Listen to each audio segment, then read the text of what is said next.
What is Twitter? G'day, and welcome back to Views on First. Twitter.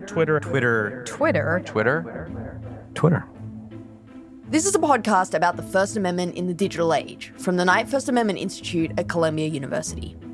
It's possible we're viewing it in the wrong lens. It could be that we should make a policy choice about building a public square.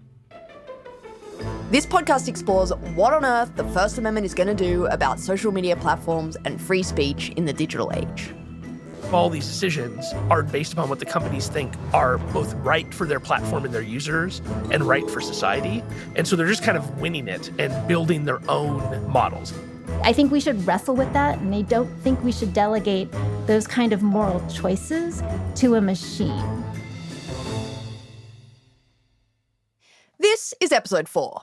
If you're just happening on this episode somehow and you haven't heard the first 3, head back to episode 1, do not pass go, do not collect $200. For those of you who have been with us so far, you'll know that we've been thinking and talking a lot about how the First Amendment should adjust to the new challenges of the platform era. And that shouldn't be a surprise.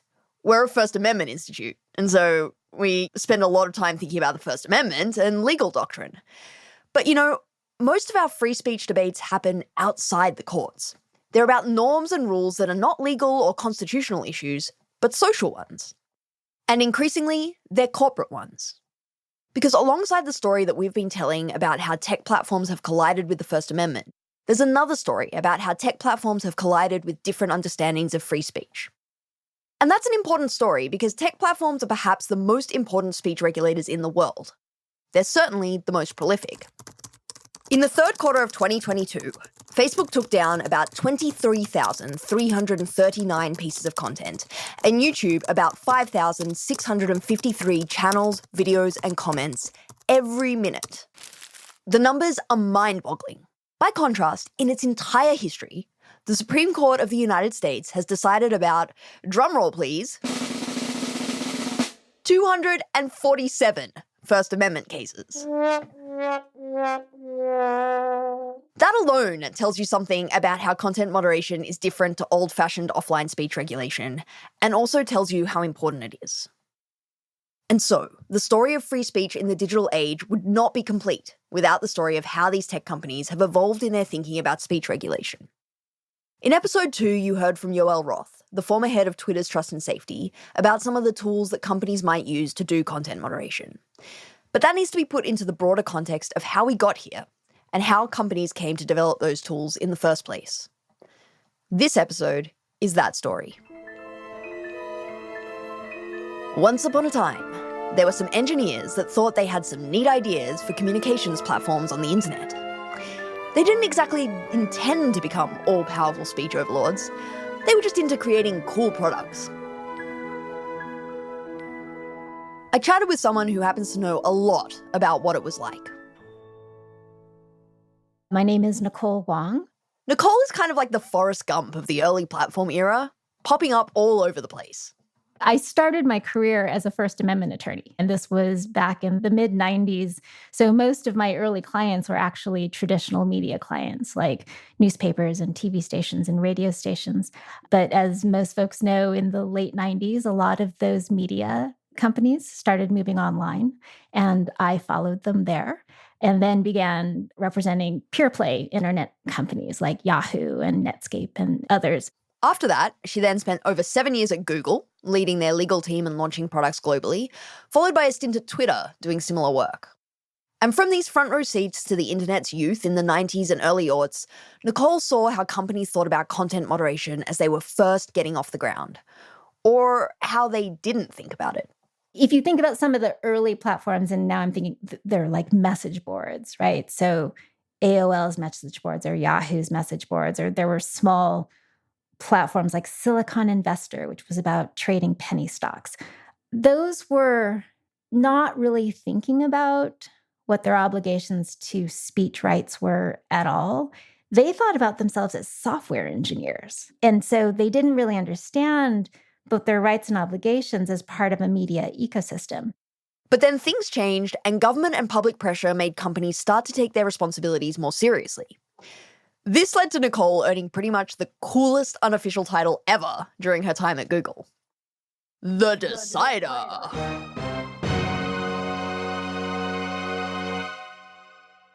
How did you get the title of the Decider? It started as a joke in our department. The moniker was a joke, but the job that Nicole had that earned her the moniker absolutely wasn't. Google, when we started, was a search engine. And so some of the policies were around what kind of search results will we show? Like, are there any types of search results that we shouldn't surface people's social security numbers, for example, or child pornography or other things that you might find on the internet? Are those things that, as a search engine, we should suppress? Eventually, in 2007, we acquired YouTube.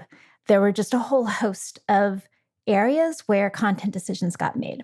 And one of the jobs I had is to decide what kind of content should go up or stay down. And that's where the Decider moniker, which I think was originally a tongue-in-cheek reference to George Bush, who was also being called the Decider at the time, came from. So these companies didn't set out to become behemoth speech regulators, but as they became giant, they stumbled into that role nonetheless. There were suddenly all these really difficult questions about what speech to leave up and what to take down, and at the end of the day, the person that had to make that call was Nicole. I asked her if that was awesome or awful. The responsibility felt very weighty. I think there was one time where there was content that was critical of a political and religious organization in India. There were people protesting outside of our offices in India. This was at Google. There was threats of violence that were happening. And that's a big deal and a lot of responsibility. Yeah. No kidding. Let's take a step back and look at why it was Nicole's job in the first place. See, the thing is that when it comes to most of the decisions that companies have to make about what they should leave up or take down, the law doesn't provide a lot of guidance. Of course, companies don't want to get on the wrong side of the law. But working out what content is illegal is only the start of working out what rules they might want to have on their services. When you look at the decisions companies make, the vast majority of them are not guided by law. That's Alex Stamos. Alex knows a thing or two about this, both from his current job. I'm the director of the Stanford Internet Observatory. And from a few jobs he had before that. I was the chief security officer at Facebook and the chief information security officer at Yahoo. Before that, I spent about 20 years in the information security industry. He doesn't have a cool title like The Decider. But he's still got significant cred in the field. Alex is content moderation famous for being in charge of the team that discovered Russian interference on Facebook in the run-up to the 2016 election. I got pushed onto the stage by being the guy who had to have his name attached to revealing all of the influence operations that we had discovered on Facebook. Facebook's chief security officer, Alex Stamos, announced that from June 2015 to May of 2017, about $100,000 was spent on about 3,000 Facebook ads that violated the social network's terms of service and may have influenced people's opinions on the election. So, Alex has seen some things. And so he knows what he's talking about when he says, the vast majority of social media products that only apply to First Amendment standard would become unusable. First, because of spam, right? Most commercial speech is protected by the First Amendment. It is completely legal in New York for somebody to be walking down the street and yell, come buy shoes at Joe's, come buy shoes at Joe's, or come buy these Ray-Bans. It's always fake Ray-Bans is like the thing that you see all the time on the internet now. Or, male enhancement products, right? The difference in an online platform is that it's not just the number of people that can fit on a New York sidewalk that you can hear.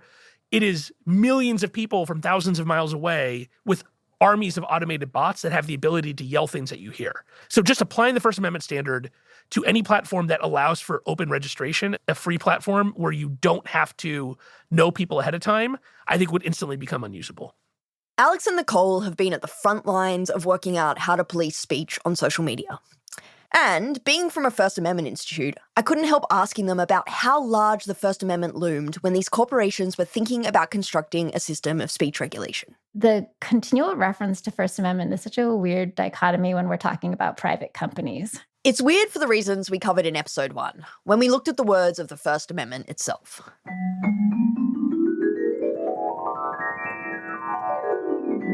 Let's take a read. Congress shall make no law, ... abridging the freedom of speech. That is, the First Amendment only constrains Congress and, as the Supreme Court has interpreted it, other government actors.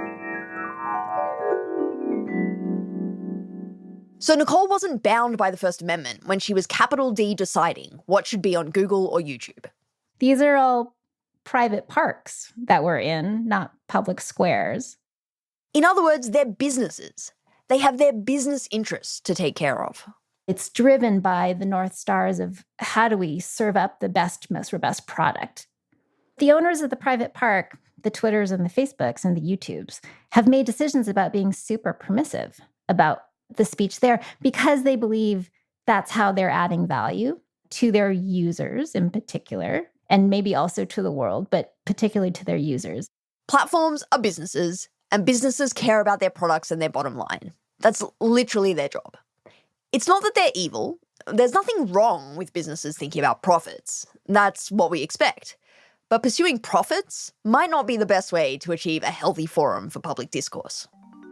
It's possible we're viewing it in the wrong lens if we think that they actually have to become public squares because they serve this value to us, that we then have to impose upon them all of the obligations of a public square. It could be that we should make a policy choice about building a public square. Now, of course, not everyone in these very large companies or in the industry as a whole thought in exactly the same ways about these issues. But at the end of the day, the fact that platforms are businesses means that, of course, they are going to regulate speech differently from how a government might. But how exactly they would regulate was not entirely clear. All these decisions are based upon what the companies think are both right for their platform and their users and right for society. And so they're just kind of winging it and building their own models. Winging it. Awesome. That's definitely how we want the most expansive system of speech regulation humankind has ever known to be built. But while the First Amendment wasn't legally relevant, that didn't mean it completely left the building. Because the people constructing those models within platforms were American lawyers who turned to the tools they knew. There was a maximalization of information should be free. I think that was really consistent with sort of the philosophy, the approach, the ethos of the internet in its early years. And certainly my First Amendment background, but also I think just general free expression contexts would have erred towards that as well. And that drove a lot of my decision-making. Often the people who are running these teams are American-trained JDs. They're people who went to an American law school and took con law from a real law professor like yourself.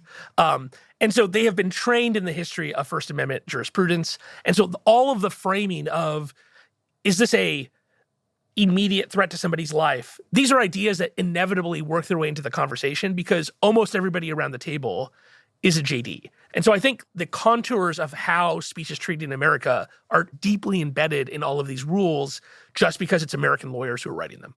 And it wasn't only the substance of the rules that was influenced by their legal training. It was also the processes of rule writing and enforcement. We needed the rules to be understandable and executable by a wide range of people across many continents. And so this notion of what in legal parlance we'd call precedent, right? And adherence and consistency was important. Nicole had other very good reasons for wanting clear, predictable rules that didn't require every single decision to be evaluated from scratch. I don't want to have to be the decider at 2:00 in the morning for every small piece of content. Very fair. Okay, so you've got these companies, and they start out by writing some code that they think is pretty dope. They suddenly find themselves having to make really difficult speech decisions. So they turn to the tools that they know, First Amendment-style thinking.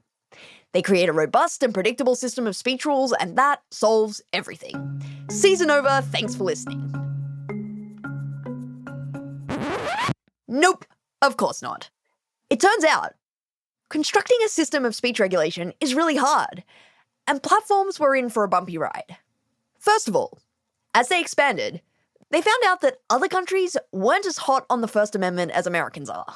If you think about the late 90s, early 2000s, you're talking about what I've referred to before as sort of the first generation of internet countries, which were largely Western-style democracies. So North America, Canada and the US, Western Europe, Japan, Australia, but a fairly small group of countries and user base. And within that context, the actual people on the internet were largely male, largely white, largely educated, with really similar approaches to rule of law, to free expression, to privacy. And so the type of disputes you would have were in a pretty narrow band. But Nicole says that changed a lot around 2007. What I would call the second generation of countries started to have really meaningful internet penetration and, importantly, the fastest growing markets: Brazil, Russia, India, China, but also Saudi Arabia, Vietnam, Thailand. All of these countries where their approach to rule of law, free expression, privacy was actually really different and came immediately to the fore at that point in terms of how do we wrestle with what showing up appropriately in that country will look like. And these companies got schooled. Because in the early days, it was literally like, I'm just a small US-based startup. I'm not intending to be in Chile. Why am I even getting this letter? It turned out other countries weren't, and still aren't, happy to just let these American companies waltz in and impose their own norms. When you're thinking about these issues inside of one of these companies, you always have a global perspective. Only 5% of Facebook's users are Americans. And in fact, the most important country for global speech regulation now is India, for sure. You would say China, but most of these American platforms are blocked in China. So in a way, the Chinese have no more influence because there's nothing for them to cut off. But India is a huge market for all the big American tech companies. They have a legitimately democratically elected government that has the real support of the people, but they're using that support of the people in a way that, in American eyes especially, is completely inappropriate from a speech perspective. In other cases, companies moved fast and broke into new markets without building an infrastructure to actually moderate their platforms, with tragic costs. Facebook has been accused by UN investigators and human rights groups of facilitating violence against the minority Rohingya Muslims in Burma by allowing anti-Muslim hate speech and false news to spread on its platform. And if platforms found themselves in over their heads because of the way they went out into the world, they also faced new challenges as the world came to them. Some of the first users of the internet were actually like white supremacists and members of the Ku Klux Klan and such, who used it for a variety of means, but effectively to get around the government's ability to monitor them by monitoring mail and such, that they moved to online. ISIS was a specific example of an organization that took that to an extreme. Al-Qaeda had their website and their content. You had terrorist groups pushing videos and such. And then ISIS was the first terrorist organization where a significant portion of their leadership had grown up with the internet, understood the internet really fundamentally, and were able to use it in kind of a non-ironic, really serious way to be digitally native in their propaganda and their recruitment. And so in the 2014-2015 timeframe, that was a big driver for a number of countries, was seeing the effectiveness of ISIS to recruit and to celebrate their attacks online. The FBI director is sounding the alarm about ISIS, saying the terror group is reaching deeper into America thanks to a disturbingly sophisticated social media campaign. An American journalist has been beheaded by ISIS terrorists. A video showing the horrific killing and its gruesome aftermath was released on the internet a short while ago, along with a message. And there were other pressures on these companies to clean up their act too. A new report from Amnesty International says women are often threatened on Twitter, and that even though the company's policies prohibit abuse, the social media platform is not providing, quote, adequate remedies for the victims of those threats. In an internal memo obtained by The Verge, the head of Twitter, Dick Costolo, wrote frankly to employees, quote, "We suck at dealing with abuse and trolls on the platform, and we've sucked at it for years. It's no secret, and the rest of the world talks about it every day." Users demanded platforms do better.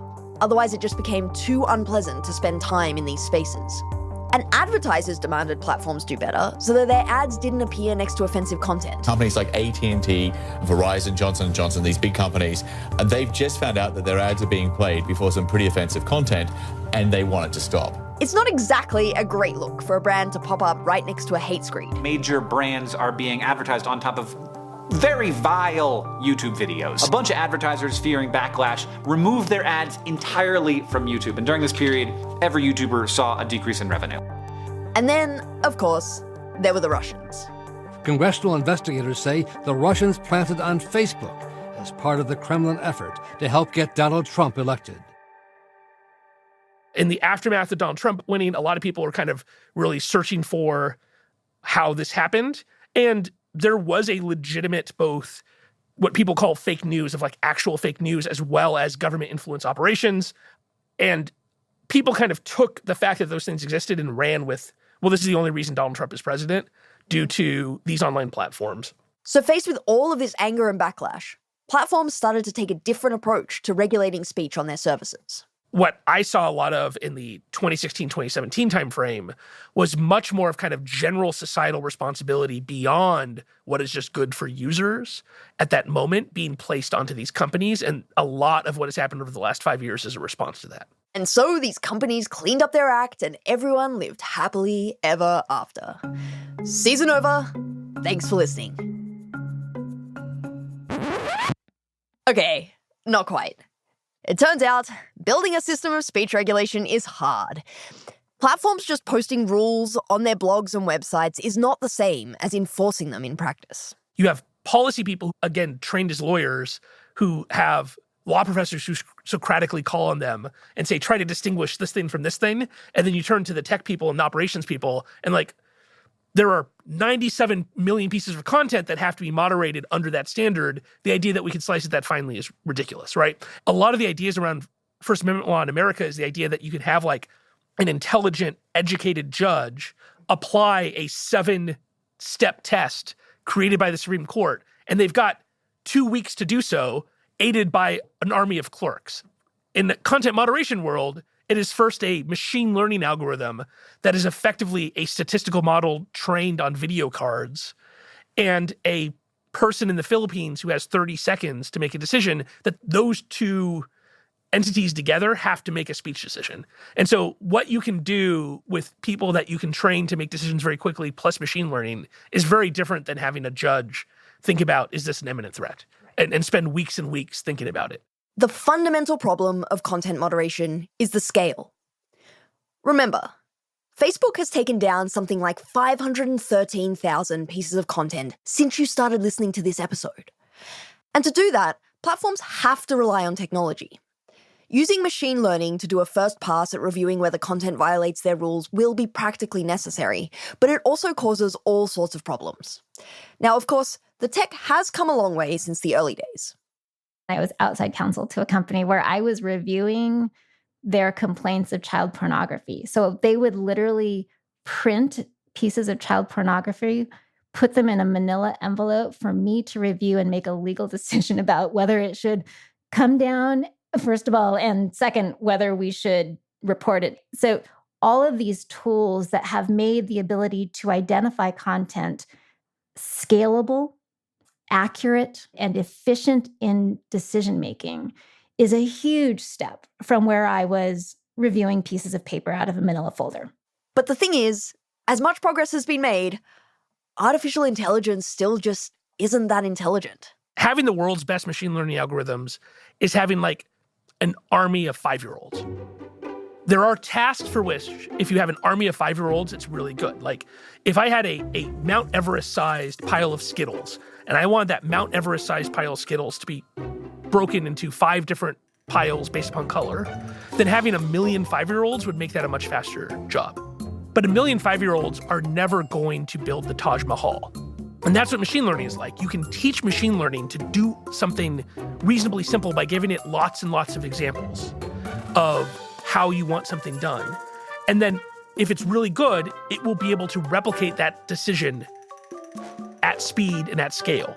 And so you can have a set of, here's 1,000 decisions we've made, and now based upon those 1,000 or 10,000 or 100,000 decisions, we want you to make those decisions against 100 million or 100 billion. That's what machine learning is good for. So let's say there's some fictional universe in which we could all come together and decide on the perfectly crafted, uncontroversial hate speech rule that makes everyone happy. That doesn't matter if it can't be enforced at scale. All the time what will happen is that you'll have the content policy people who, again, are mostly lawyers and trained as lawyers, say, we want to make this decision. and we want to change the standard. And then they'll hand that to the people who are actually responsible for implementing it, the operational people and the engineers, and then they'll go test it. They'll go grab 10,000 pieces of content that are relevant, and then they'll try to enforce the rules against it using machine learning and humans, and then they'll come back and say, our false positive rate here was 20%. This is impossible for us. We need to make this a simpler rule. That kind of stuff happens all the time. And ultimately, there's just no getting around the fact that making speech decisions is a matter of judgment and values. Current debates around platform quote-unquote censorship and political bias show just how fraught all of this is. And there's no computer in the world that can answer exactly where to draw the line. When you talk about some kinds of content moderation, especially around disinformation, around hate speech, around anything that's political, then there are so many corner cases and pieces of context that can't be encoded into machine learning that inevitably human beings have to get involved. And if you've designed your system right, that's fine. If the machine learning algorithm says there's a 99% chance this is hate speech, then maybe you're like, okay, that's fine. We'll allow the machine to take steps. If it says it's 1%, you're like, okay, we're going to let it through and let it be posted. If it says, I'm not totally sure, I think this is a 50% chance that this is bad, then you get a human being involved. That human being makes a decision. Sometimes the executives from companies are saying like, yeah, we know that terrorist content or porn problem or whatever is a problem, but we're going to figure out some better AI to address that with. Here's Mark Zuckerberg telling Congress exactly that. No amount of people that we can hire will be enough to review all of the content.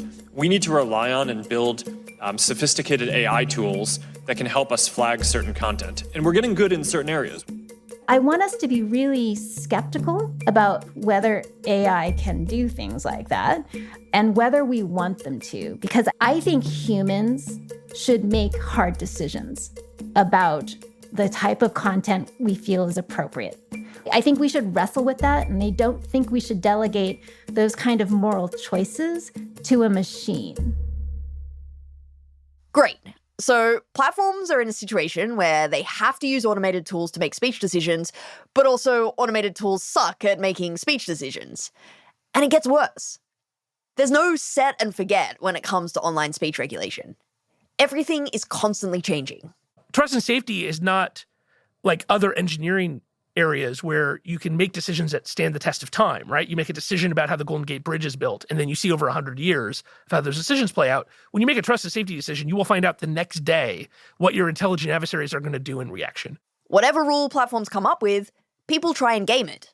A bunch of the trolling that happens online is really subtle because the trolls are super smart about coming right up to the line of our policies, but not quite going over or denying it once they get there because they were just joking. So while they're doing a bunch of harassment that is online but not necessarily totally detectable, the impacts on a person are actually happening offline and outside the purview or even the visibility of these platforms. And so I feel like the platforms have really struggled with how much do I take into account statements that don't violate my policies on my site, but are clearly having an impact.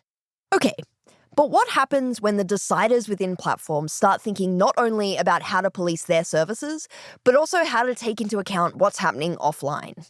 So I was in a meeting in 2015 with some senior Facebook executives who had just come back from the UK where they had been yelled at by the Prime Minister, David Cameron. This was a discussion of how should Facebook react to ISIS using Facebook's products. And one of the points of discussion, a question was asked is, well, what's our goal here? And one of the senior executives said, our goal is to defeat ISIS. Step 1, make a tool that reminds people when it's their friends' birthdays and shows them funny cat memes. Step 2, defeat ISIS. Step 3, profit? And my boss, the general counsel, to his credit, said, whoa, wait a second. Let's pump the brakes on this. That's not a reasonable goal for a private tech company. Our goal needs to be something that's doable by us, that's tied to what we can do. Defeat ISIS is the goal of a government. It can't be the goal of a private company. And so there's this big philosophical argument that really is stuck with me of like, what is the role of a platform? And the outcome from that one, which I think is actually reflected in a lot of these other decisions, is the idea that, well, yes, our goal isn't to defeat ISIS. Our goal should be that Facebook doesn't make ISIS's job easier, which I think is a much more reasonable place than to say we should make the world a better place. Yeah, maybe we can't just code our way to kumbaya. There are some people who really still believe that, both inside tech companies and especially outside of tech companies, that the company should strive to just make humanity better. And I think that's actually a really dangerous impulse. And it's dangerous because it's hubristic. Nicole and Alex are really nice people. I really enjoy talking to them. They probably make better decisions than I do, as someone who pretty much exclusively wears black in order to avoid the tremendously difficult and high-stakes decision of what clothes to put on in the morning. But do I think they have the answers to all the world's problems? It's totally a fair question, right? Like, who gets to be the decider? And why should we trust that person? And why should it be one person? And I was asked a version of that question once, like, should Jack Dorsey or whoever get to be the sole decider of what's on any given platform? And I don't think that's what we want, that it should be one person. But I'm not sure the answer is that it has to be many. So to recap, it's not great when platforms don't moderate. There are all sorts of costs to society to rampant toxic speech. But when they do moderate, it turns out that it's really hard, and there are some really legitimate questions that come up about why they should be the ones to decide how to moderate.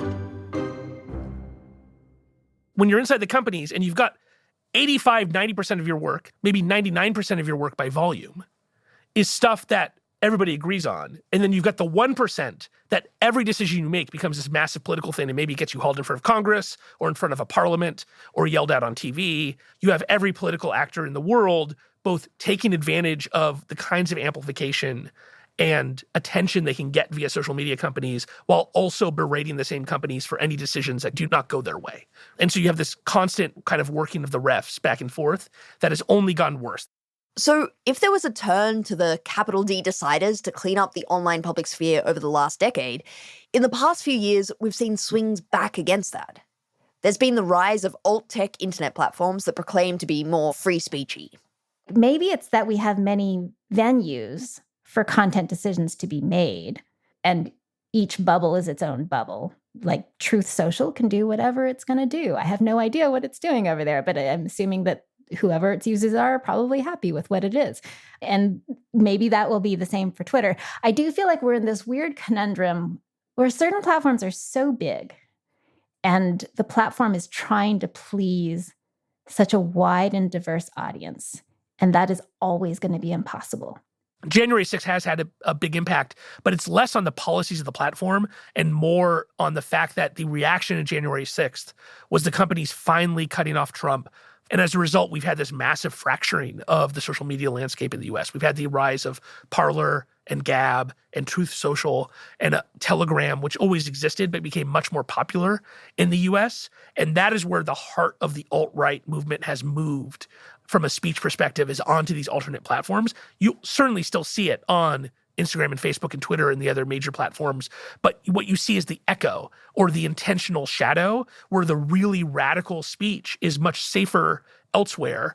And so you'll have a group that radicalizes themselves on these platforms and then intentionally has less radical positions on the big platforms, taking into account what their content moderation strategy is. And so that is a huge change with the 2022 and 2024 election. And that's going to be a really big issue for people to pay attention to. Some people are buying and trying to change the most popular platforms. Elon Musk has finally completed his $44 billion deal to take over Twitter late Thursday and quickly went to work rebuilding the company to his vision. The world's richest man has taken control over one of the most influential platforms on the planet, and he immediately went to work, firing staff within minutes. The breaking news overnight, Twitter suspended multiple journalists from prominent outlets, including The Washington Post, The New York Times, and CNN. Donald Trump has had his Twitter account reinstated. Earlier, Twitter CEO Elon Musk asked his followers to vote on whether or not the former US president should be allowed to return to the platform. More than 15 million accounts responded to the poll. A short time ago, the billionaire businessman tweeted, "The people have spoken, Trump will be reinstated." And then there are the lawmakers. I don't think government regulators get super exercised about the content on a given platform until it starts to offend either them or one of their constituents in a big way. And so how much does a company's content policies make to the average legislator? Probably not too much until we really get it wrong. And we've had many opportunities to really get it wrong. In some ways, the law sat on the sidelines watching these mega platforms grow up. But now it wants in, and in a big way. Because the private and public spheres of speech regulation do not exist in complete isolation from each other. Up until now, by and large, the law gave platforms space to make their own rules. But there are lawmakers who think it's time for that to come to an end. We see that the First Amendment is under assault by these social media companies, and that is not going to be tolerated in Texas. Big tech has come to look more like Big Brother with each passing day. If George Orwell had thought of it, he would have loved the term content moderation. Currently, social media giants like Twitter receive an unprecedented liability shield based on the theory that they're a neutral platform, which they are not.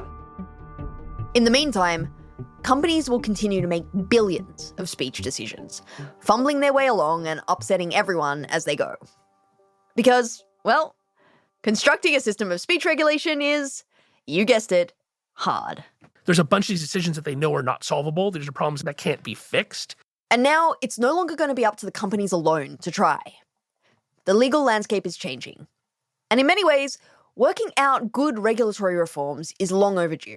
Yeah. I mean, the best time would have been 10 years ago, but the second best time is tomorrow. But of course, that's only if the cure isn't worse than the disease.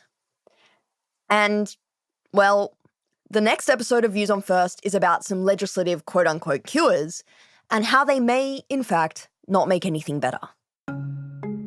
This episode of Views on First is produced and edited by Maren Lazian and written and hosted by me, Evelyn Dueck, with production assistance and fact-checking from Kushal Dev. Candice White is our executive producer. Audio and production services are provided by Ultraviolet Audio, with production and scoring by Maren Lazian and mixing and sound design by Matt Boynton. Views on First is brought to you by the Knight First Amendment Institute at Columbia University. To learn more about the Knight Institute, visit their website, knightcolumbia.org, or follow them on Twitter at @KnightColumbia and on Mastodon at the same handle. I'm Evelyn Dueck. Thanks for listening.